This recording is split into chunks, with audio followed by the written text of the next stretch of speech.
আসসালামু আলাইকুম, সবাই কেমন আছেন? আশা করি সবাই অনেক ভালো আছেন। আমরাও আলহামদুলিল্লাহ আল্লাহর রহমতে অনেক ভালো আছি। আজকে রান্না করছি লাউ, ডাল সাথে গরুর মাংস। ৩টা মিক্স করে একসাথে রান্না করছি। যাদের আসলে সবজি খেতে ভালো লাগে না তাদের জন্য এই রেসিপিটা বেস্ট।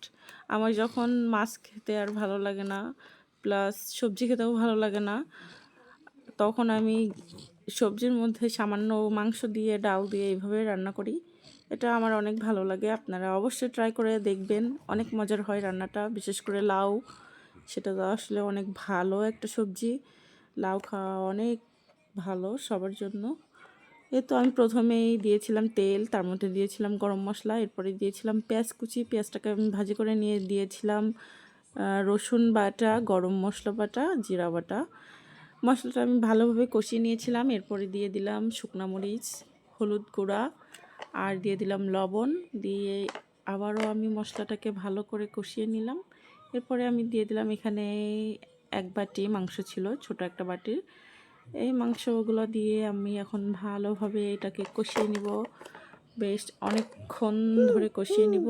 এই সাইডে আমি দিয়েছিলাম ডালটা সিদ্ধ করতে।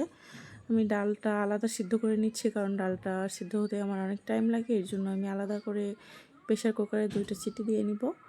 তো আমার মাংসটা কষানো হয়ে গিয়েছে। এখন আমি ওই সাইড থেকে ডালটা নামিয়ে মাংসের ভিতরে মিক্সড করে নিব। আর ডালের মধ্যে আমি সামান্য পানি রেখেছি। আমি এই পানিটা সহই এখন মাংসের সাথে কষিয়ে নিব, পানিটা একদম শুকিয়ে নিব। তারপরে আমার মাংসটা ভালোভাবে কষানো হয়ে যাবে ডালের সাথে। আমি চাচ্ছিলাম ডালটা যেন একটু গলে গলে যায়, এর জন্য আমি প্রেশার কুকারে সিদ্ধ করতে দিয়েছিলাম। এরপরে আমি মাংস আর ডালটা ভালো করে কষিয়ে নিয়ে এর মধ্যে এখন দিয়ে দিলাম আলু আর দিয়ে দিলাম লাউ, আমার মেইন যে তরকারিটা সেটা। আমি লাউটা দিয়ে অনেকক্ষণ ঢেকে রেখেছিলাম।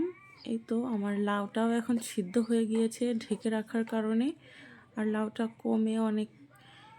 অনেকটা কমে আসছে।